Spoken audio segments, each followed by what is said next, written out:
认识我的人都说我的长相与声音严重不符，这是我的脸。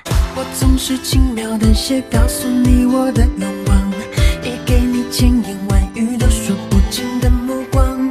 这世界总有人在忙忙碌碌寻宝藏，却误了浮世骄阳，也错过人间万象。当我开口说话，直到昨天还是会有人问我 UP 你是男的还是女的，能不能别问了，我真的会生气。